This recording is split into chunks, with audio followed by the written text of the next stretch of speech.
Breaking news developing as we speak at this hour. More violence in Indianapolis. And friends, we are a city in crisis tonight. 2 men now killed in a shooting on the north side. And as of this hour, no one is in custody. Plus, right now, officers are also investigating 2 more people shot in a separate incident. All of this comes after at least 4 violent incidents within 4 hours overnight, including the stabbing of 2 IMPD officers and another deadly shooting. All of this as Indianapolis sees its deadliest year in history, 251 homicides in 2021. Thanks so much for joining us tonight at 10. I'm Dan Spieler. And I'm Fanchon Stinger. You know, as you're seeing us report these numbers at home, we know you are concerned. We are all concerned. We do not report this with a light heart. It is with heavy hearts tonight that we also report IMPD detectives are putting the word out yet again. If you know anything, and we know people watching have information, here is what we need you to do. We need you to speak up, and here's what else we know about the shooting tonight on the north side. 2 men were shot at an apartment complex. This is near 91st and Westfield Boulevard. This happened around 7 p.m. Both of those men died at the hospital tonight.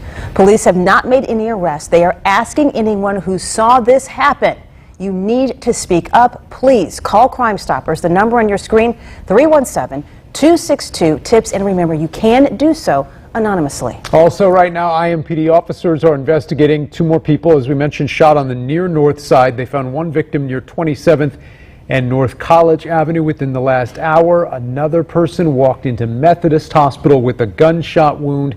Police believe these 2 incidents are related. Now, both victims are awake and breathing right now. We'll keep you posted as we get more information about those shootings here just in the last hour tonight. With every shooting is another family and another family impacted by this. And tonight, the president of the Indianapolis Fraternal Order of Police is calling for changes to legislation, changes he believes would make Indianapolis safer. Now, he has been calling out this problem for years, and hopefully now more people are listening. Rick Snyder and community members outlining steps toward stopping the revolving door of the criminal justice system, something that we've been investigating and reporting on for years now. Fox 59's Eric Graves live in the newsroom tonight with a closer look at their recommendations. Eric? Several of the considerations local FOP President Rick Snyder suggested today involve bail reform here in Indianapolis. The changes would be sweeping, and some are expected to be discussed in this next legislative session. I'm begging our state legislators and our governor and other state leaders to take a proactive role in this. We need a citywide plan that focuses on stopping the bleeding. Indy FOP President Rick Snyder, along with Reverend Charles Harrison, are calling on lawmakers to focus on bail reform this session, among other things, because he says Indianapolis leadership won't. Our local leadership refuses to take the necessary actions to intervene and prevent many of these tragedies. The first legislative action Snyder asked for was for judges to be required to review a probable cause affidavit before any bond or release of an offender.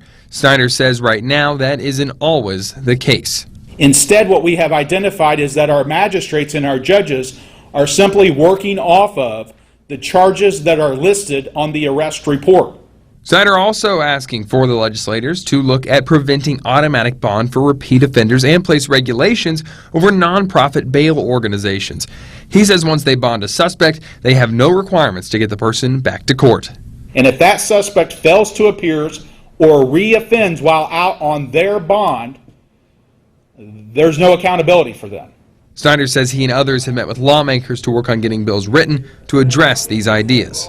We're looking at a package of 5 or 6 different issues. Certainly the bail issue would be one of them. Republican State Senator Jack Sandlin is also a member of the FOP. He expects bills involving some of the topics Snyder discussed to be brought up this session.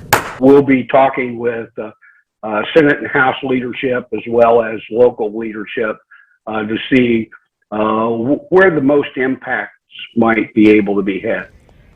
We reached out to the mayor's office, Marion County prosecutor, and city county council for a response to Snyder's comments. The mayor's office sent us a statement in part pointing to Mayor Hocksett's $150 million plan to invest in law enforcement. The office of the prosecutor got back to us saying Prosecutor Mears would support judicial review of probable cause statements before determining bond. We have not yet heard back from the City County Council. Back to you guys. All right, we know you'll keep pressing, Eric. Thank you so much. Tonight is the second busy night for IMPD officers in a row. Overnight, last night, IMPD officers responding to multiple shootings, and we heard it earlier, 2 officers were injured in an ambush-style attack that happened on the north side. Both of those officers, thankfully, are recovering tonight. The suspect is sitting in jail. So here's what we know about what led to all this. Around 1 a.m., 2 officers were called to help a man who claimed he was being harassed by someone down the street. Now, police tell us as the officers turned to investigate, the man stabbed one of them in the neck and the other in the chest. The injured officers shot him in response. Thankfully, everyone survived. Let me say this, we are lucky to have women and men who are willing to put themselves between us and evil every single day. It is a tough job. It's tougher now than it has ever been. Now, the suspect is 20-year-old Deontay Williams. Jail records show he was arrested for attempted murder, then booked into jail on a preliminary charge of aggravated battery. The Marion County prosecutor will decide on formal charges soon.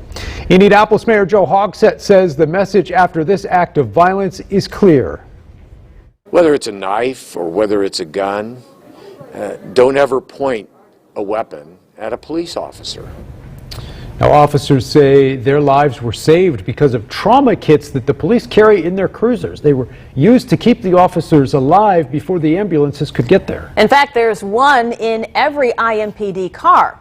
FOP President Rick Snyder actually talked about those kits and showed those kits on Fox 59 Morning News. He actually did a demonstration with our Angela Gannott. Watch. See an officer literally stabbed in the neck, across the throat, and another officer in the chest. These were able to be packed into those wounds, stop that bleeding, save their lives.